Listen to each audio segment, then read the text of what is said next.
Люди, злобу умерьте. Тише, кто там кричит? Взгляните на ваше бессмертие.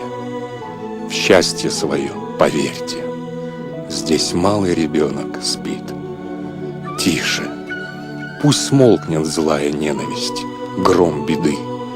Он еще мал, он не знает жестокости и вражды. Слышите? Тише, люди. Пусть ненависть замолчит. Пусть войн никогда не будет. Здесь малый ребенок спит.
Вайнахи, вайнахский народ. Так именуют себя чеченцы и ингуши. В переводе это значит «наши люди». Современные антропологи, историки, лингвисты и этнографы считают, что вайнахский народ является одним из древнейших коренных этнических массивов Кавказа. Название ингуши возникло на русском языке сравнительно недавно, не ранее второй половины XVIII века, и было дано местному коренному народу по названию Ангушт. Так называлось одно из ингушских селений в Тарской долине. А за 2000 лет до этого в географии Страбона и Плутарха они именовались Гаргареями и Савроматидами, Кистами и Глигвами, названные ингуши в исторических хрониках Армении и Грузии.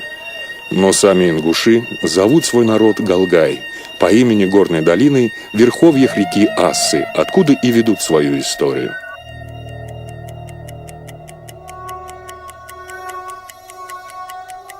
Салман Исмаилович Азиев – ровесник XX века, ученый и писатель, создатель самого полного генеалогического архива ингушских фамилий, народный архивариус, знаток вайнахских традиций.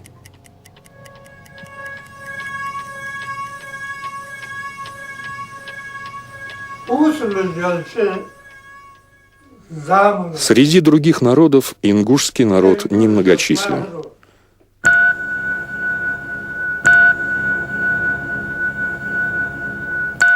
Республика Ингушетия. Столица Магас. Население 480 тысяч человек.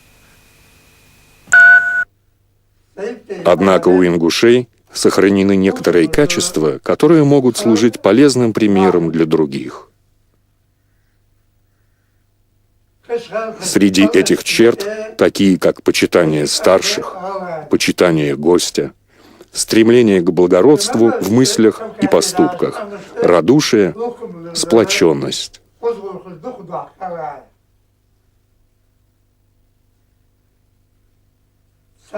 Постороннему даже может показаться, что мы живем в сложном и запутанном лабиринте обычаев.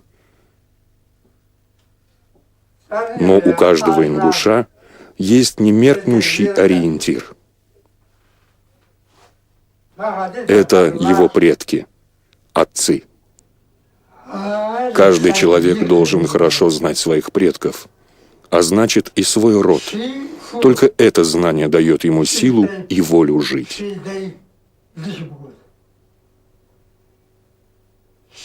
Человек, не знающий своих предков, не сын своего отца, не член своего рода.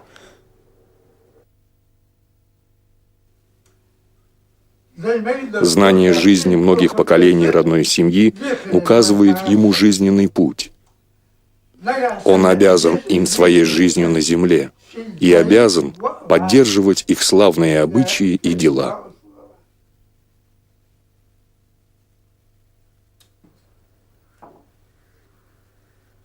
В сохранении обычаев народа таится спасительный смысл. Умный поймет меня. Не народ хранит обычаи, а мудрые обычаи, данные Всевышним, хранят народ. Ингуши издревле известны всем соседям как строители башен. Оттуда, из горных ущелий и долин, вышли все наши фамилии. И издревле в своих песнях и сказаниях из уст в уста передавали они потомкам знания о том, что означает каждая башня для рода. Нет у ингушей безликой земли и истории. Каждая поляна и скала носит имя человека. Каждый башенный замок — это памятник рода, а часто и многих фамилий. В камне написана древняя летопись вайнахов, радостная и трагическая. И чтобы понимать себя сегодня, необходимо уметь читать эту летопись. В ней тайна души горца.